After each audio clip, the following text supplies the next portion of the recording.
네, 안녕하세요. 청포성도님 여러분. 네. 네, 오늘은 특별히 이제 지난 시간에 여러분들하고 한번 인사를 드렸는데 제 강의가 여러분들 어떤 하고 교감이 잘 됐는지 제가 잘 알 수가 없어요. 그래서 여러분들이 졸지 않도록 특별히 높아심에서 깜짝 선물 준비했습니다. 저희들 세종문고 문화상품권이에요. 그래서 많이 드리지는 못하고 한 분께 이렇게 드리는 건데 긴장을 늦추지 마시고 오늘 교육 시간에 교육도 받고 선물도 타고 그런 주인공 됐으면 좋겠습니다. 오늘은 천지성공 제3장 인간으로 오신 상제님, 증산상제님 파트를 가지고 1시간 동안 여러분들과 함께 진리 공부를 하는 시간을 갖도록 하겠습니다. 여러분들하고 공부할 파트는 제 시간은 거의 운영하는 형태가 비슷한데 여러분들께서 교재를 잘 참고하시면 됩니다. 이 교재는 천지성공 판형이 약간 다르면 페이지가 약간 다를 수 있거든요.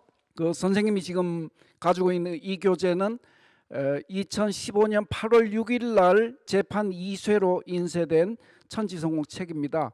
설사 그 판형이 약간 다르더라도 여러분들 앞뒤 페이지 조금만 이렇게 유념해서 보시면 그 내용을 확인하실 수 있습니다. 그것조차 되지 않은 분들은 PPT 확인하시면 되겠습니다. 자, 제3장 먼저 이 3장은 어떻게 구성이 되어 있는지 목차부터 한번 보도록 하겠습니다. 이 목차는 1, 2, 3장으로 되어 있거든요. 3장은 3개 파트로 되어 있는데 첫 번째는 온 인류가 받들어 온 상제님, 그 다음 두 번째는 상제님은 누구신가, 세 번째는 인간으로 오신 상제님, 이런 내용으로 해서 목차가 구성되어 있고 이런 내용으로 3장 내용이 구성이 되어 있습니다.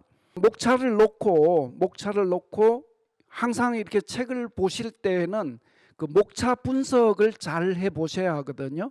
그러니까 아무리 분량이 많더라도 가장 먼저 여러분들이 책을 만나면 그 목차 분석을 이렇게 해보시는 습관을 기르시면 여러분들께서 그 책을 읽으시는데 또 여러분들 학과 공부하시는데도 굉장히 도움이 많이 되실 거예요.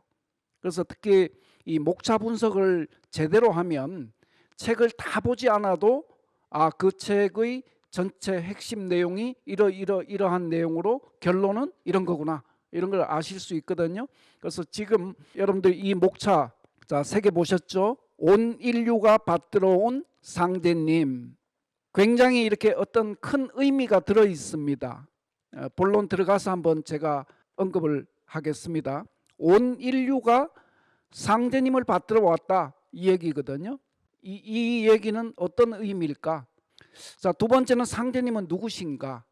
올바른 이제 이 하나님관에 대한 얘기가 두 번째 챕터에 있고요. 그 다음에 세 번째는 그 하나님께서 인간으로 오셨다. 우리는 인간으로 오신 하나님, 상제님을 모시고 정산도를 하고 있는 것이죠. 자, 상제님께서 인간으로 오셨다. 이렇게 해서 상제님 파트가 천지성공 책에 구성이 되어 있습니다. 자, 다음 파트입니다. 자, 92쪽에 보면 본론 1장으로 들어가기 전에 좌측에 92쪽에 있는 내용입니다. 지금 천지가 큰 가을의 운수로 들어서고 있습니다. 첫 번째 문장을 제목으로 뺐습니다. 이때는 우주의 통치자 하나님이신 상제님이 인간 세상에 오셔서 여름 우주에서 가을 우주로 넘어가는 진리의 길, 생명의 길을 열어 주십니다. 자, 여기는 전체 이제 이 3장에 대한 이런 그 핵심을 다시 한번 이렇게 정리를 해 놓은 장인데요. 지금은 천지가 큰 가을의 운수로 들어서고 있다. 그리고 이 천지가 큰 가을의 운수로 들어서고 있는 이때는 우주의 통치자 하나님이신 상제님이 인간 세상에 오셔서 여름 우주에서 가을 우주로 넘어가는 진리의 길, 생명의 길을 열어주신다. 핵심은 뭐냐 하면 상제님께서 인간 세상에 오셔서 여름, 가을 바뀌는 이 천지 계절의 변화에서 생기는 일체의 문제를 해결해 주신다는 거거든요. 다음입니다. 역시 92쪽에 인간은 그러면 왜 태어나며 무엇을 위해서 사는가, 이런 구절이 있죠. 이 땅에 오신 상제님께서 처음으로 밝혀주신 우주의 1년 4계절을 알므로써 우리는 이러한 의문을 풀 수 있습니다. 자, 상제님 진리를 만나면 가장 진리의 큰 첫 번째 선물이 뭐냐, 우리가 그것은 상제님 진리를 만나면 우주의 1년 변화, 1년 변화에 대한 그 비밀을 우리가 이렇게 깨달을 수가 있다는 겁니다. 대자연 변화의 비밀을 우리는 깨달을 수가 있다. 이게 정말로 중요한 문제거든요. 세상에 어떤 그 진리를 설하는, 진리를 강론하는 곳에서도 결코 만날 수 없는 이 대자연의 변화 섭리를 상제님께서 밝혀주심으로 인해서 우리는 그 우주 1년 4계절 변화를 알게 되는 것입니다. 우주 1년 4계절 변화를 알게 됨으로 해서 우리는 나의 존재, 인간은 왜 태어나는 것이며 무엇을 위해서 사는 것이냐, 여기에 대한 모든 진리 해답을 깨달을 수가 있는 것이죠. 따라서 상제님 진리 공부는 어떤 장을 공부하든지 간에 여러분께서 가장 선행해야 되고 가장 근본 바탕으로 해야 되는 이 팔관법의 한 파트가 뭐냐면 바로 우주관에 대한 이런 그 진리 정의를 꾸준히 여러분께서 이렇게 바탕에 이렇게 반복해서 하실 필요가 있다는 거죠. 그래서 지난번 시간에는 여러분께 제가 당부를 드렸죠. 자, 증산도의 우주 1년 도표, 이 책에는 여러분들 그 57쪽에 있죠. 자, 태상종 도사님께서 내려주신 인간 농사 짓는 우주 1년, 이 도표를 많이 끌어보시라, 이런 말씀을 드렸습니다. 그렇게 해서 이 우주 1년의 변화에 대한 그런 이 진리적 확신이 이제 서면 상제님 진리를 확신할 수 있는, 확신 있는 신앙으로 여러분들이 가실 수가 있어요. 그런데 대부분 여러분들이 확신 있는 신앙으로 넘어가지 못하는 그 첫 번째 마디가 뭐냐 하면은 우주 1년을 제대로 이렇게 정리를 안 해보시는 데서 출발하는 거예요. 이 우주 1년은 태상종 도사님께서 박사가 100개라도 그것과도 비교가 안 된다는 그런 말씀 과거에 많이 하신 걸로 제가 기억합니다. 세상의 박사, 전문가, 그런 학위를 100개 이상을 따도 이런 상제님 진리 우주 1년 하나 아는 턱이 되지를 못하는 거죠. 그만큼 우리가 공부하고 있는, 알고 있는 이 우주 1년의 진리라고 하는 것은 절대적이고 지고하고 숭고하고 우리 인생의 모든 의문에 대한 그런 해답을 제공하는 그런 어떤 가르침이기 때문에 하시라도 이거는 공부하는 것을 등한히 해서는 안 되겠습니다. 자, 그래서 우주 1년, 자, 그 다음에 이제 여러분께 우주 1년 도표를 하나 넣어놨습니다. 자, 우주 1년 도표, 우주 1년은 크게 선천과 후천이라고 하는 두 개의 하늘이 있다. 그래서 봄, 여름을 선천이라고 하고 가을, 겨울을 후천이라고 하는 거죠. 그래서 우주의 운동은 봄, 여름, 가을, 겨울 그 4계절의 생장, 염장, 운동이면서 동시에 우주의 변화는 선천과 후천 변화를 하고 있는 거죠. 그래서 선후천 변화다, 또는 생장, 염장 변화다, 추나 추동, 봄, 여름, 가을, 겨울의 변화다, 뭐 이렇게 어떤 방식으로 호칭을 하든 같은 말씀이죠. 그래서 이 우주 변화 원리 도표를 여러분들께서 꾸준히 이렇게 그려보시고 또 누구에게, 친구들에게 상제님 진리를 전할 때는 반드시 이 우주 1년 도표를 먼저 그려서 이것을 전제로 해서 상제님 진리를 전하는 이런 훈련들을, 습관들을 많이 길러보시면 좋겠습니다. 자, 근데 문제는 뭡니까? 문제는 자, 우주 1년이 생장, 염장, 봄, 여름, 가을, 겨울 이렇게 변화하는데 문제는 뭡니까? 봄, 여름은 선천이라고 했죠, 좀 전에. 선천은 불의 계절이에요. 선천, 봄, 여름은 불의 계절. 이게 화기, 불화자, 기운기자, 화기가 아주 크게 장렬을 하는 그런 시간이 봄, 여름이에요. 지금 우리 여름을 살고 있지 않습니까? 지금 장마기라서 조금 덜하지만 요 장마가 끝나면은 치열하게 더워지죠, 날이. 예, 그런 뜨거운 우주의 그 이 시간대, 여름의 극점에 우리는 살고 있거든요. 그 다음에 머지않아서 이렇게 가을을 맞이하는 거예요. 가을은 뭡니까? 가을은 아주 차갑고 냉하고 이런 어떤 이 변화의 시간이에요. 가을 겨울이라고 하는 것은. 그래서 가을 겨울은 음양으로 얘기하면 음기를 대표하는 그런 계절이죠. 그 다음 봄 여름은 반대로 양기를 대표하는 계절이에요. 그래서 봄에서 여름 변화할 때는 크게 문제가 되지 않아요. 순하게 이렇게 넘어가요. 그 다음에 가을에서 겨울 넘어갈 때도 순하게 넘어가요.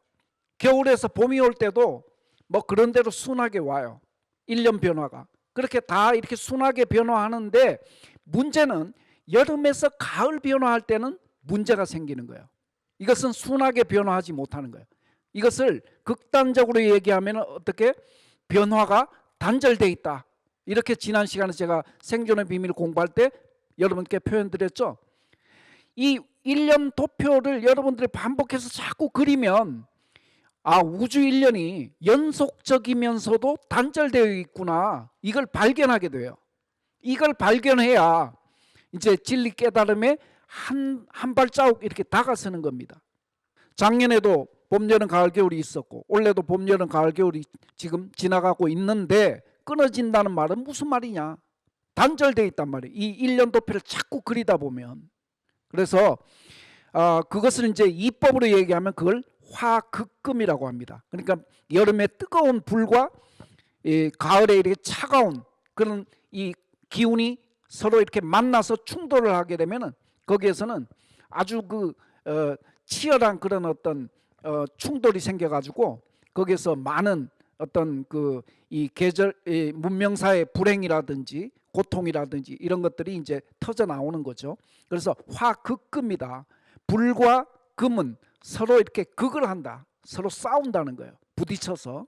그래서 화극금을 하는 유일한 시간이 1년 4계절 중에서 여름에서 가을 바뀌는데 따라서 여름에서 가을은 바로 들어가지를 못하는 거예요.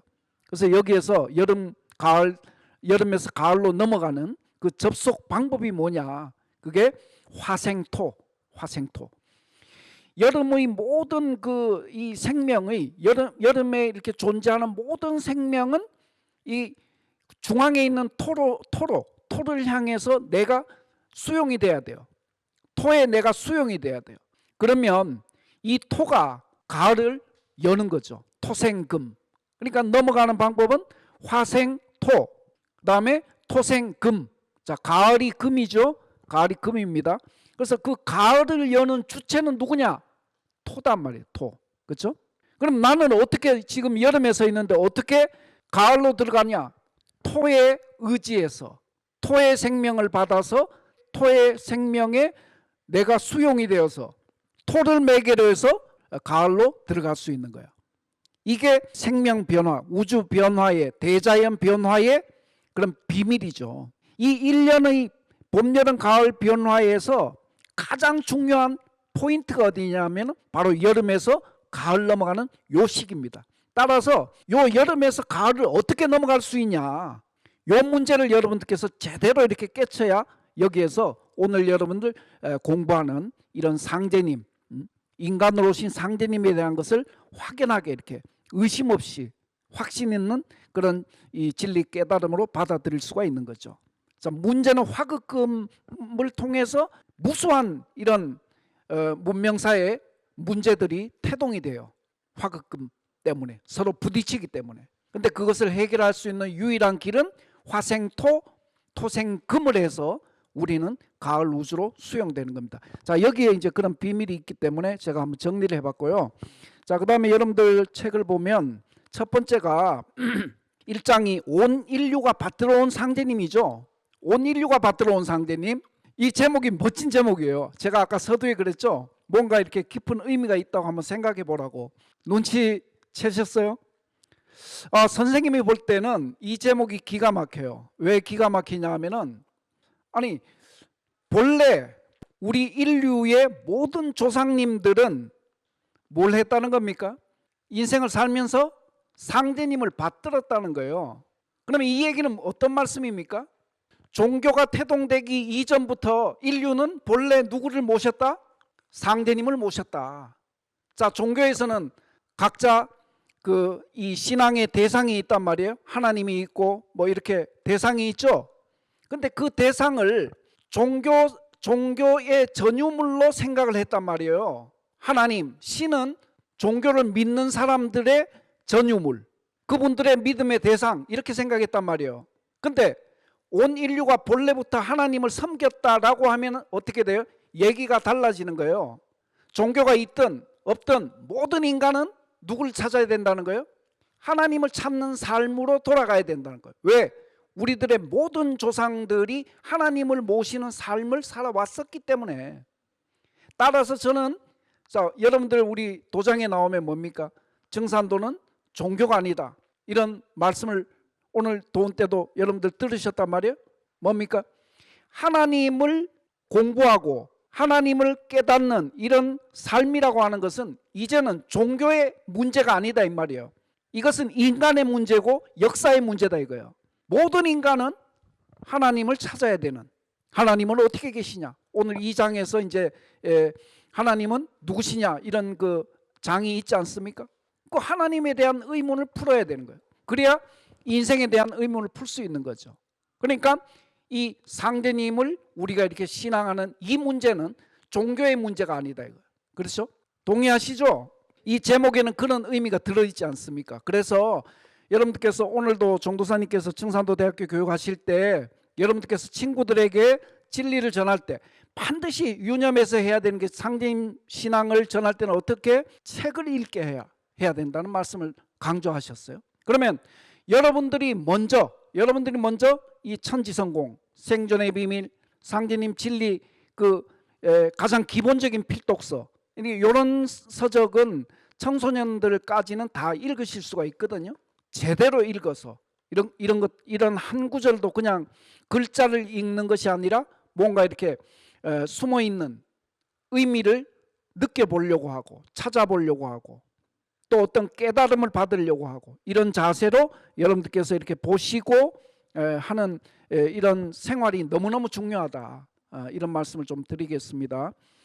자, 그래서 대한민국 국호에 그런 과거의 상제님을 모셔왔던 우리 조상님들의 삶의 흔적이 국호에도 있다, 이거예요. 그렇죠?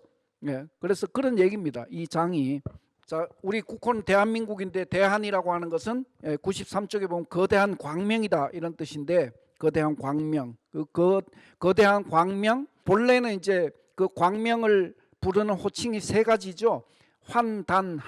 환단한인데, 이 하늘의 대광명을 부를 때는 그것을 환이라고 하죠. 환. 그리고 땅의 광명을 부를 때는 단이라고 해요. 단. 그리고 하늘과 땅, 그 하늘과 땅의 광명을 회복한, 가진 사람을 한이라고 하죠. 한. 그래서 큰 대자를 붙여 대한할 때 큰 한이다, 위대한 한이다. 왜? 천지 부모님의 이 생명의 본성인 그 광명을 내 몸에 회복을 했기 때문에 그러한 인간을 대한이라고 그래요. 그래서 광명인간이다, 뭐 이렇게 한번 붙여봤습니다. 그래서 그 대한이라는 국호는 우리 대한민국 한민족만을 지칭하는 대한이 아니고, 대한이란 본래 의미는 지구상의 모든 70억 인류가 미래의 대한이 될 수 있는 가능성이 있는 거예요. 그렇죠? 그 천지 부모님의 광명을 스스로 몸에서 이렇게 회복을 하면 그 사람들이 대한이 되는 거예요. 그게 아프리카에 살든 저기 유럽에 살든 중동에 살든 누가 되었든 그 대한이 되시는 거죠. 그래서 이 대한은 보편적으로 사람을 지칭하는 대한이다, 이렇게 확대하면 그렇게 볼 수가 있습니다. 자, 넘기겠습니다. 그렇게 해서 이 대한민국은 그 대한제국에서 이제 유래했고, 그것은 고종 황제께서 1897년 지금 서울에 가시면, 여러분들 서울 가시면 서울 시청광장은 가는데 시청광장 옆에 있는 황구단은 잘 안 가죠. 거기를 가셔야 돼요. 그 역사적인 곳이거든요. 시청광장은 왜 요즘 서울시에서 그 시민들을 위한 이런 그 문화 공간으로 많이 여러 가지 뭐 겨울에는 스케이트장으로도 쓰고 뭐 여러 가지로 활용을 해요. 그래서 거기에 가시면 반드시 바로 이렇게 시청 광장 옆이거든요. 지금 환구단이라고 안내 표시가 있습니다. 그 환구단이 지금 그림에 보시면은 그 왼쪽 그림이죠. 왼쪽 그림에 3층 누각으로 되어 있는 한옥인데요. 이 안에는 위패로 호천 금골에 계시는 상제님을 모시고 있어요. 모시고 있고요. 본래 원구단은 여기 요 건물 바로 오른쪽 옆이 이제 조선호텔인데 그 자리에 있었는데 일제가 그 자리를 허물고 지금 조선호텔을 지었습니다. 하여튼 그 자리에서 이제 상제님께 천제를 올리는 의식을 봉행을 하고 나라 이름을 대한제국으로 선포를 합니다. 그리고 이제 이 대한제국으로 선포한다는 것은 굉장히 큰 의미가 있어요. 그것은 뭐 핵심은 뭐냐면은 우리 대한민국 한민족이 천자국이다라고 하는 것을 역사에 이렇게 선포를 하는 거예요. 그러니까 이 천자국이라고 하는 것은 천자라고 하는 것은 쉽게 말씀드리면 하나님의 아들이다 이런 뜻이에요. 하나님의 아들, 하나님의 문화를 그대로 계승한 적통 그런 민족이다. 적통 민족이다. 이런 뜻이거든요. 그래서 상제 문화를 본래 하나님 문화를 간직한 민족은 우리 한민족만 있는 거죠. 그래서 그 하나님 문화를 그대로 계승한 민족을 천자국이다. 이렇게 이제 지칭을 하는데 우리 고종 황제가 우리 한민족이 본래 천자국이었다라고 하는 것을 이제 알았었죠. 그죠? 근데 잃어버린 역사 속에서 그런 이 민족의 어떤 문화의 혼을 잃어버렸는데 중국의 세력이 이제 쇠한 그런 그 기미를 보고 이제 구한말에 천자국의 지위를 다시 회복하는 그런 천제를 지내고 선언을 하는 거예요. 그다음에 이제 95쪽으로 넘어가겠습니다. 95쪽은 상제신앙의 역사는 6,000년이 넘었다. 자, 이런 구절이 있는데 자, 거기 보면 상제신앙, 상제문화는 바로 한민족의 뿌리 문화고 시원 문화인 것이다. 자, 제가 현장에 있을 때 어디 그 청소년들 세미나하고 이러면 반드시 오시는 분한테 물어보는 게 있어요. 한민족은 어떤 민족입니까? 우리 민족은 어떤 민족입니까? 여러분들께서도 학교에 가면은 야, 친구한테 물어보세요. 너는 우리 민족이 어떤 민족이라고 생각하냐? 여기에 대해서 당당하게 한마디 할 수 있는 그런 어떤 정도의 우리 상제님 일꾼들이 돼야 될 거 아니겠습니까? 그죠? 그래서 이 한민족은 한민족의 뿌리 문화, 시원 문화가 뭐냐? 그게 상제신앙, 상제문화다. 이렇게 정의를 해놓은 거죠. 그 다음에 이제 상제문화라는 것은 인류의 하나님 신앙 문화의 원형입니다. 이렇게 돼 있죠. 하나님 신앙 문화의 원형이다. 인류의 역사라고 하는 것은 본래 상제님께서 열어주신 거예요. 인류의 어떤 역사. 왜 그러냐면은 우리 여러분들께서 지금 우리 청소년들도 다 외우고 계신 천부경이 있죠. 천부경은 어떻게 됩니까? 환국구전지서라 그랬는데 그 환국구전지서인 천부경은 어떻게 우리가 이렇게 받은 거예요? 상제님께서 신교로 내려주신 것을 우리가 받아서 거기에 담긴 깨달음을 문명화시킨 거거든요. 그래서 인류의 어떤 문화사라고 하는 것은 본래 그 뿌리 자리에 하나님 상제님이 계시는 거고 그 상제님을 모시는 천재 문화가 있는 거고 이런 거죠. 그 상제 문화는 인류의 하나님 신앙 문화의 원형입니다. 그 다음에 하나님 신앙 문화의 원조는 한민족이다. 이렇게 이제 그 책의 96쪽에 그렇게 정리가 되어 있습니다. 자, 그 다음에 상제 문화의 핵심은 천재다 이렇게 되어 있죠. 다시 반복되는 거. 그 하나님을 모시는 예식, 그죠? 예식을 천제다 이렇게 얘기하는 거예요. 제자는 제사 제자거든요. 하나님께 올리는 제사다 이런 뜻이죠. 그 제사를 하나님을 모실 때에는 예법이 필요할 거 아니에요. 그렇죠? 뭔가 이렇게 절하는 그런 예법도 있을 것이고 하나님을 찬양하는 예법은 뭐예요? 음악이라든지 그죠? 이런 시문학이라든지 뭐 이런 글을 지어서 올리는 하나님을 찬양하는 이런 것도 있을 것이고 다양한 그런 어떤 현대 문명이 가지고 있는 이런 예술 문화 이런 영역들이 본래 한 뿌리에서 나온데 그 뿌리 자리가 어디냐? 바로 천재문화라는 거예요.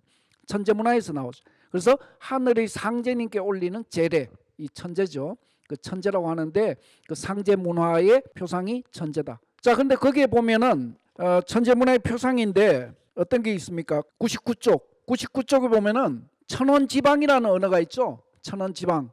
그 하나님을 모시는 문화가 이 한민족의 원형 문화 이미 이제 역사에 드러나게 된 계기가 뭐냐면은 97쪽에 보면은 맨 끝에 홍산 문화 유적이 발견됐다 이거 있죠. 홍산문화유적. 지금의 저 중국 적봉시를 중심으로 해가지고 광대한 그 영역에서 발굴되는 이런 문화유적인데, 그 문화유적은 중국의 그 과거 국경의 바깥쪽이죠.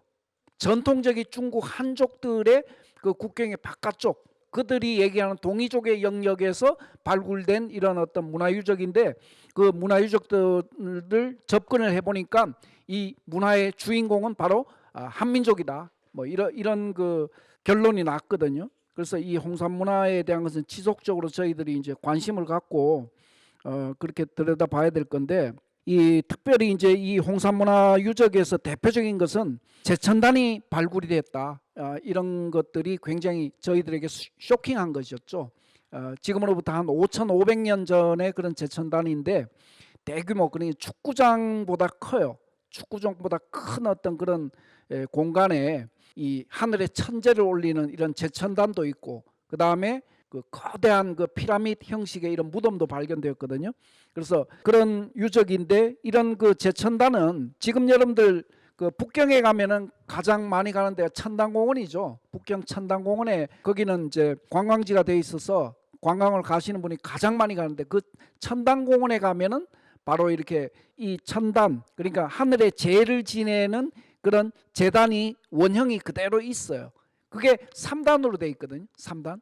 근데 바로 홍산문화유적에서 그 발굴된 그 제단, 지금으로부터 5,500년 전에 그 제단도 역시 뭔가 이렇게 컴퓨터 시뮬레이션으로 복원을 해보니까 3단의 그런 모양을 가지고 있는 거예요. 원형으로. 그래서 99쪽에 밑에서 두 번째 줄 보면 그 구조가 모두 천원지방으로 상제신앙의 역사를 보여주는 산증거다, 이런 그 구절이 있어요. 그걸 조금 설명드리려고 이렇게 표현한 거예요. 자, 상제문화의 원뿌리의 문화는 하늘과 땅을 부모로 인식하는 데서부터 출발하는 거예요. 하늘과 땅을, 대자연 천지를, 하늘과 땅을 부모로 인식하는 거예요.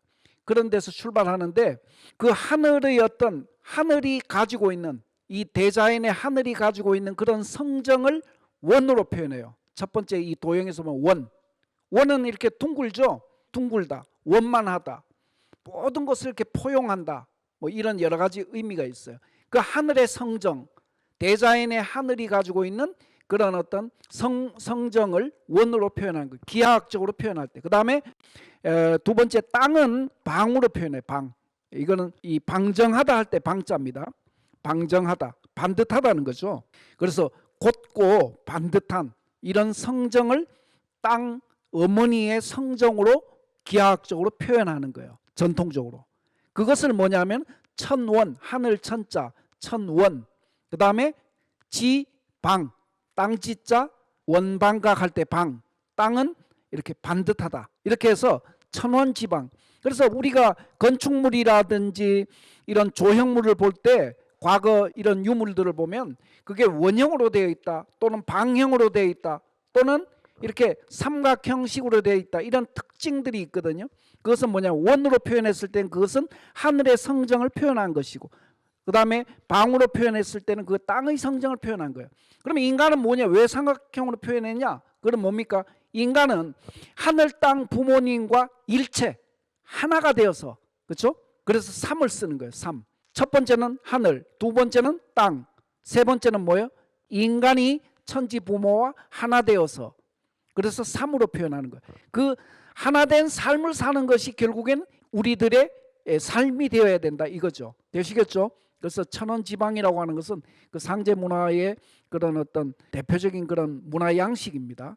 그래서 102쪽은 상제 문화를 일본의 한민족. 근데 이런 어떤 동서 모든 문화 영역의 발원지가 되는, 문화의 뿌리가 되는 원형 문화를 가지고 있는 이 한민족의 유구한 역사에도 불구하고 지금의 우리 한국인들은 이런 이 세계 문화의 뿌리가 되는 이 상제 문화를 다 잃어버렸다, 이거예요.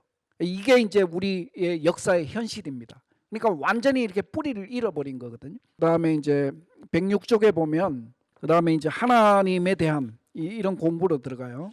자, 상제님은 누구신가? 두 번째 이제 파트로 들어가는 거예요. 상제님은 누구시냐? 이 상제님이 누구신지 알려고 하면 이 상제님을 얘기하기 전에 먼저 삼신에 대한 개념을 우리가 이렇게 바로 잡아야 되거든요. 삼신은 어떤 분이시냐. 자, 그것을 위해서 이제 이 파트가 마련이 되어 있습니다. 그래서 자, 우리 민족의 고유한 신앙을 신교라고 합니다. 신교. 자, 신은 하나님 신자, 가르칠 교자. 하나님의 가르침을 받아 내린다는 뜻입니다. 문화는 하늘로부터 가르침이 내려와서 그 내려주는 가르침을 받아서 문명화시키는 거예요. 이게 이제 우리가 누리고 있는 문화거든요. 그것을 신교라 그래요. 하늘에서 내려주신다. 이런 하나님께서 내려주신다 해서 신교라 그래요. 그래서 하나님의 가르침을 받아내린다 이런 뜻이고, 그래서 다시 말하면 대우주 속에 충만한 삼신 하나님의 성령을 받아내리는 것입니다. 이렇게 정리. 이 문장 정의는 굉장히 중요하니까 여러 번 한번 읽어보십시오. 조금 어려운 분도 있을 거예요. 동양에서는 근데 이 신을 어떻게 그냥 신이다 이렇게 하지 않아요.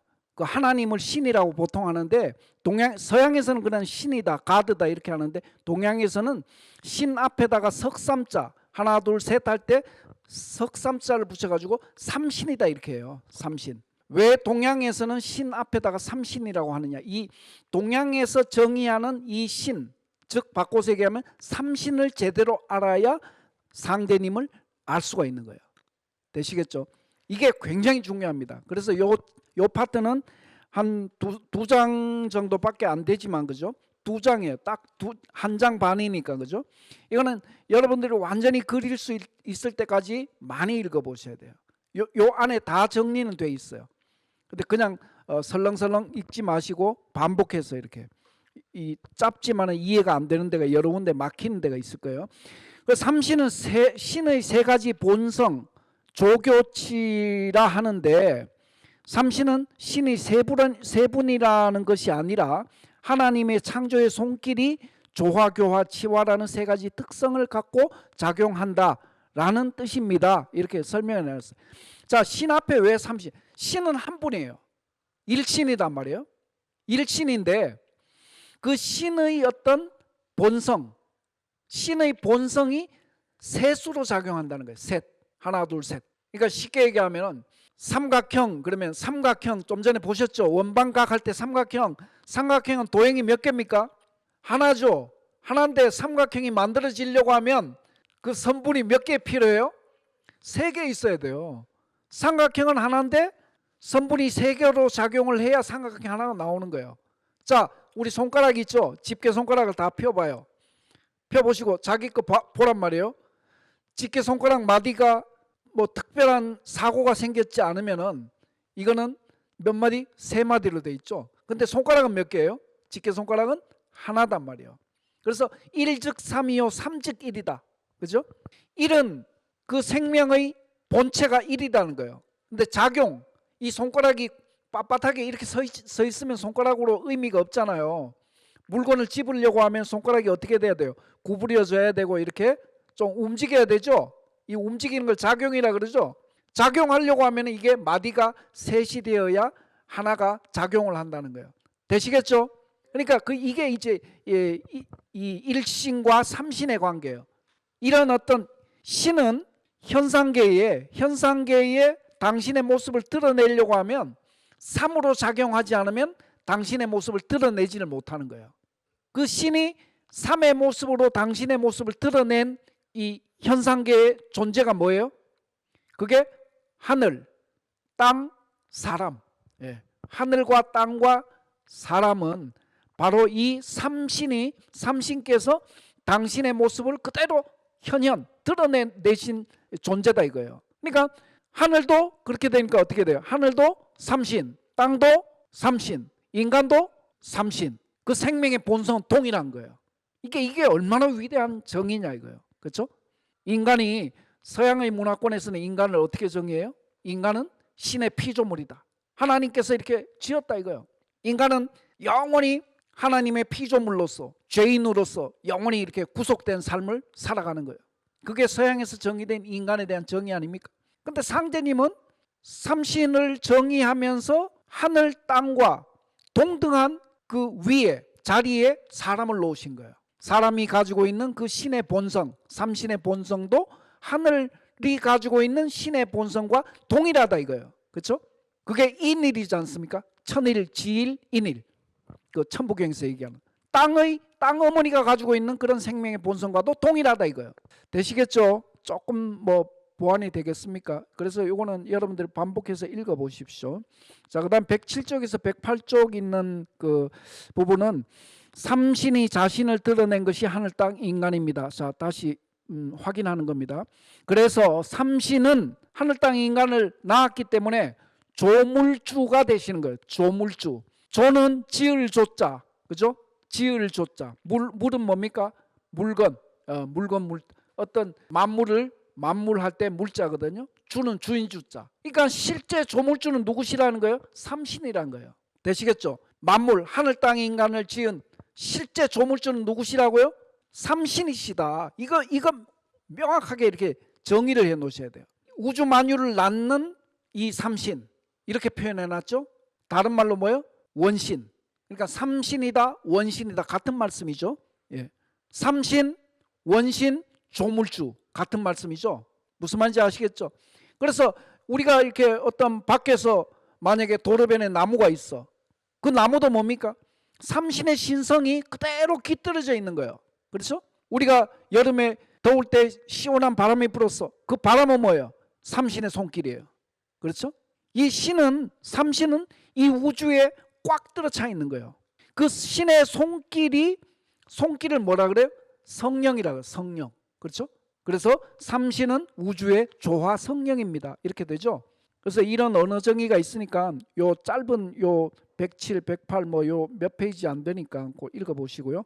자, 108쪽에 가면 조물주 삼신과 음양일체로 계시는 통치자 하나님이신 그분을 삼신상제. 자, 이제 인격을 가진 상제님 얘기가 나오는 거예요. 인격을 가진 상제님. 조물주 삼신은 원신이라고 했고 이 원신은 얼굴이 있어요, 없어요? 원신 하나님은 없는 거예요. 이 우주 공간에 꽉 들어차 계세요.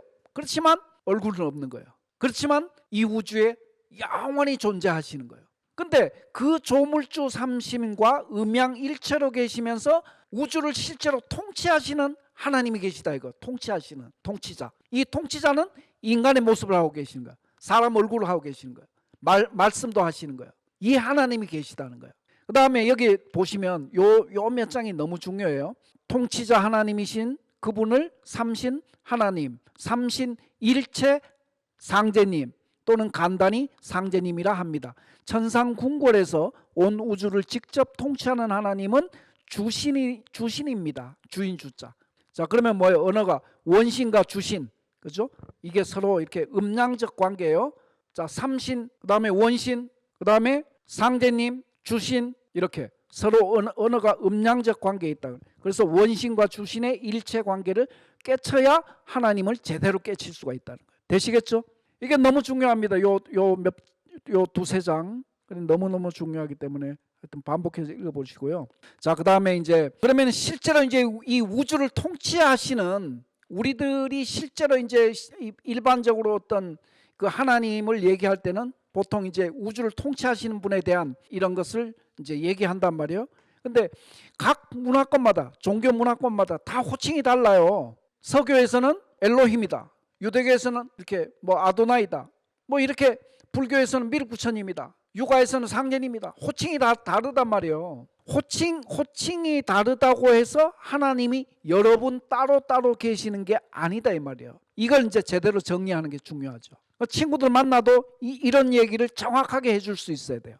자, 역사적으로 유교, 불교, 기독교 문화가 생긴 게 지금으로부터 길면 3,000년 전 아닙니까? 그죠? 3,000년 전. 3,000년 이전에 아까 우리는 홍산 문화를 통해서 하나님을 모시는 그 문화가 있었고 그거는 보편 문화였어요. 다 동서가 하나님을 그렇게 섬겼거든.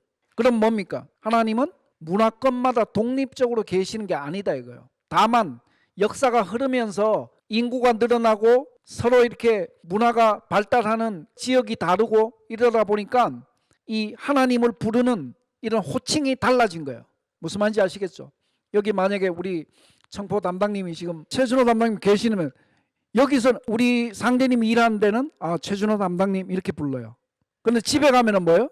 어머님이 아들로 불러요. 야 준호야 뭐 이렇게 부르든지 어머니가. 그렇죠?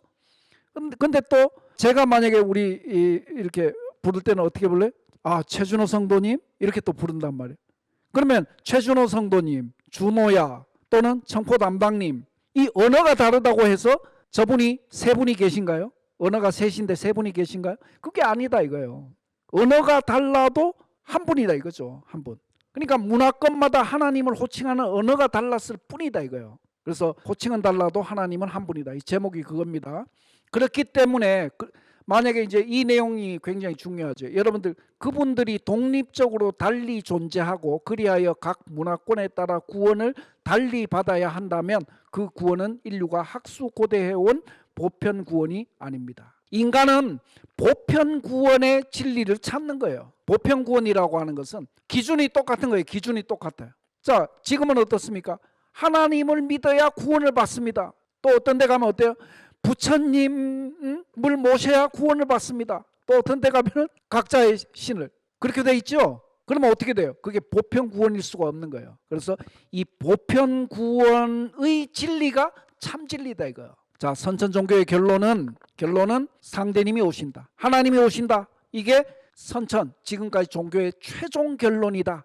너무 잘 정리되어 있거든요. 112쪽 요 전후에서 예수 성자가 전한 주된 복음은 천상에 아버지가 계신다. 자, 서교에서는 아버지가 계신다에 대한 이 선언이 명확해요. 그 다음에 지상의 아버지 하나님의 왕국, The Kingdom of God, 하나님의 천국이 지상에 건설된다는 거예요. 지상에. 근데 서교의 천국과는 어떻게 돼 있어요? 잘못돼 있죠? 죽어서 천국을 간다. 이렇게 돼 있단 말이에요. 하여튼 근데 이 하나님의 왕국이 지상에 건설되는데 이것은 어떻게? 아버지가 직접 인간으로 오심으로써 건설된다. 이게 서교 가르침의 핵심이에요.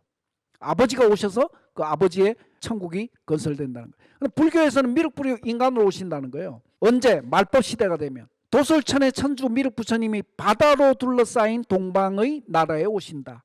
이게 화엄경에 실려 있어요. 자, 112쪽이죠. 그 다음에 주역에서는 이제 동북 간방에서 동서의 모든 깨달은 이들의 말씀, 즉 진리가 완성된다. 그걸 성언호간이라 그래요.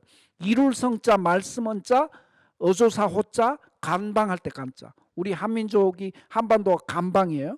하나님의 말씀, 진리가 간방에서 완성된다는 것이 주역의 가르침의 최종 결론이에요. 그래서 상제님이 간방 땅에 오시고 그 상제님의 도법으로 모든 성자들의 가르침 그리고 이상이 실현된다는 말씀이에요. 성언호간이. 너무 간명하게 정리가 잘 되어 있거든요. 자, 여기서 퀴즈 나갑니다. 자, 퀴즈 참고로 115쪽을 넘기면 이 퀴즈에 대한 답이 없겠죠. 자, 1등 들어오시는 분 문화상품권 5,000원짜리 우리 담당님께 제가 드렸거든요.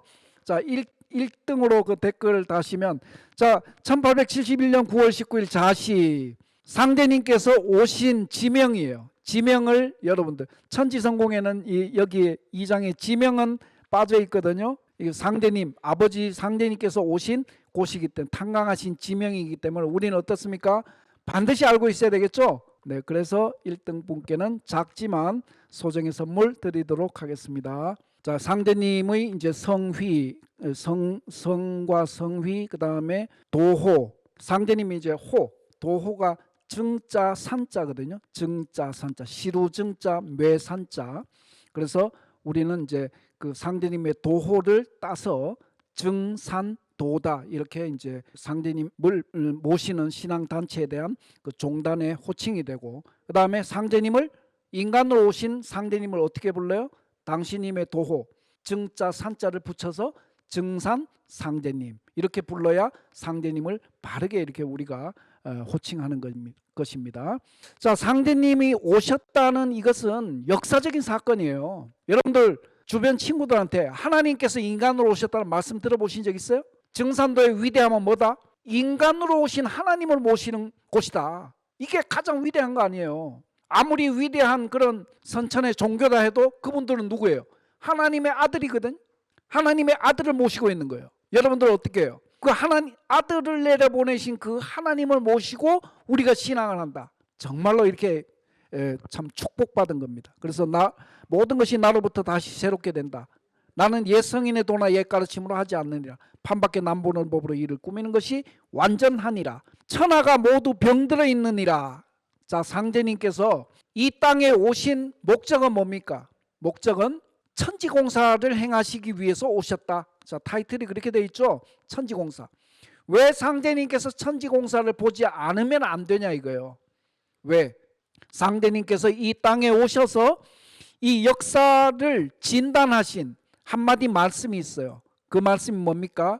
자, 다 함께 따라서 하겠습니다. 천하가 모두 병이 들어 있느니라. 천하가 모두 병이 들어 있느니라. 상대님께서 이 역사에 오셔서 이 우주 역사를 진단하신 한 말씀이 뭐냐면 병이에요. 병. 하늘도 병들고 땅도 병들고 인간도 병들었다. 따라서 상대님은 뭡니까? 이 병든 하늘과 땅과 인간 역사를 치유하시는 분이에요. 그래서 불가에서는 그분을 대의왕이다. 큰 대자 의원 의자 임금 왕자로 써서 병든 삼계 하늘과 땅과 인간계 천지신명계 이를 치유하시는 그분을 대의왕이다 그래요. 그래서 상대님께서 이 역사에 오셔서 역사를 진단하신 이 우주사를 진단하신 한 말씀은 뭐냐? 한 글자 병이단 말이에요. 병. 그래서 상대님의 이 병든 천지를 뜯어 고치는 천지공사. 자, 이게 천지공사에 대한 수식어입니다. 그죠? 상대님은 그래서 자, 여름 가을 바뀔 때는 가을은 뭡니까?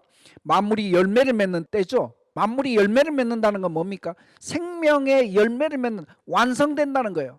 모든 생명이 자아 완성이 된다는 거예요. 자기 완성. 그죠? 이 병이라는 건 뭐예요? 자기 생명의 완성이 되지 않았을 때를 병이라 그래요. 병. 무슨 말인지 아시겠죠? 모든 생명은 자기 완성이 될 때는 병으로부터 해방이 되는 거예요. 그런 생명은 영원히 사는 거예요. 영원히 존재하는 거예요. 근데 그것은 그냥 되는 것이 아니라 우주의 가을의 때를 만나야 영원한 생명으로 태어날 수가 있는 거예요. 때를 만나야, 가을을 만나야. 그래서 상대님께서 가을 우주를 열어주시기 위해서 인간으로 오신 거예요. 그 말씀은 뭡니까? 영원한 가을의 상생의 우주를 열으셔야 된다는 그 말씀은 뭡니까? 병을 치유하시는 거예요. 병으로 인해서 수명이 제한되고 병으로 인해서 뭔가 이렇게 명이 제한되고 그렇지 않습니까? 그 병을 극복하는 거예요. 결국에는 우리는 지금 병난의 상황에 있죠. 이 세상에 있는 진리를 얘기하는 곳 중에서 병을 얘기하는 곳은 없었어요. 지금까지 믿음, 마음을 닦아라, 예법을 지켜라 이런 가르침은 있어 왔지만 병을 대비해야 된다. 이런 가르침은 오직 상대님을 통해서만 들을 수 있었던 것이고 그것이 이제 우리들의 역사 현실이 되어 있습니다. 그래서 좀 더 적극적으로 상대님이 참 하나님이라고 하는 이런 확신 있는 신앙을 하기 위해서 우린 좀 더 적극적으로 진리 공부에 매진을 해야 될 것입니다. 자, 그래서 상제님은 3개 대권을 주재하여 대우주 전체를 통치하시는 분이다. 선천 성자들에게는 천지의 상극 질서를 바로잡을 수 있는 권능이 없다는 거예요. 왜 상제님이 오셔야 되냐? 가을 개벽의 이런 환란은 성자들의 권능으로는 안 된다는 거예요. 왜 안 됩니까? 상극 질서를 바로잡을 수 있는 권능이 없기 때문에. 무슨 말인지 아시겠죠?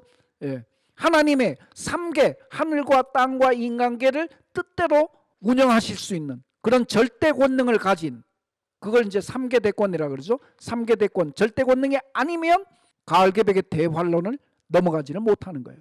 자, 그래서 상대님이 이제 왜 한반도에 오셨는가? 이 파트는 제목으로 정리할게요. 천지신명을 가장 잘 섬겨온 한민족이라는 거예요.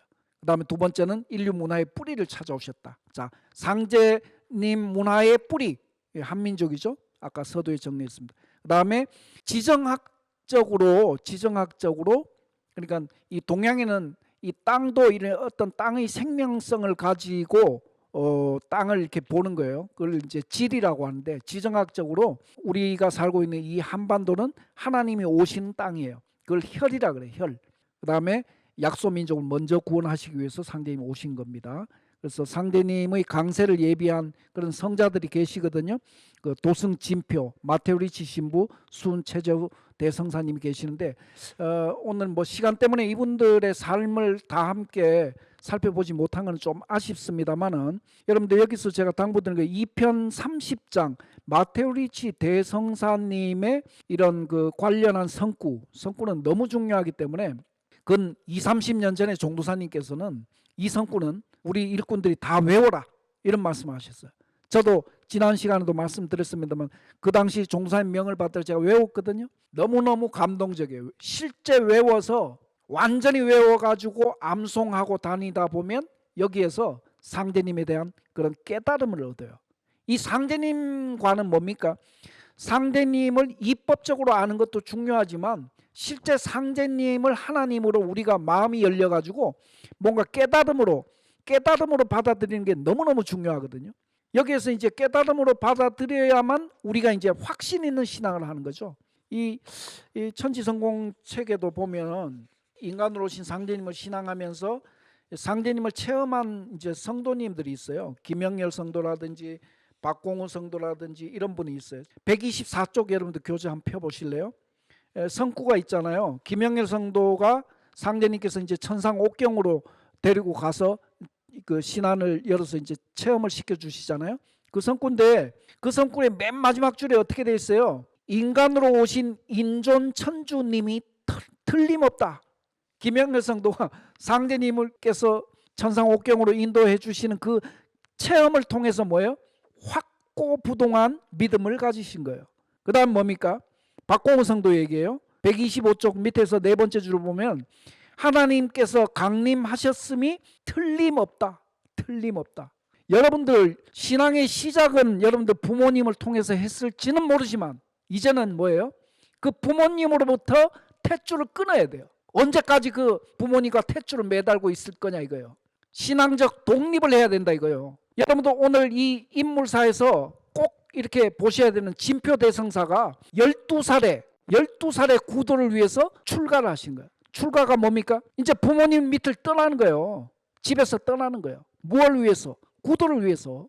12살 때 구도를 위한 삶을 살으러 떠나신 진표 대성사를 생각한다면 우리가 탯줄을 끊지 않을 수 있습니까? 언제까지 탯줄을 이렇게 달고서 그 부모님이 도장 가자 하니까 도장이 나가고 이런 신앙이 아니잖아요. 여러분들은 그런 존재가 아니거든요. 그 다음 뭡니까? 마테오리치 대성사는 19살 때 예수회에 가입했어요. 19살 때. 이 예수회라고 하는 신앙단체는 하나님을 가장 강력하게 믿는 신앙단체예요.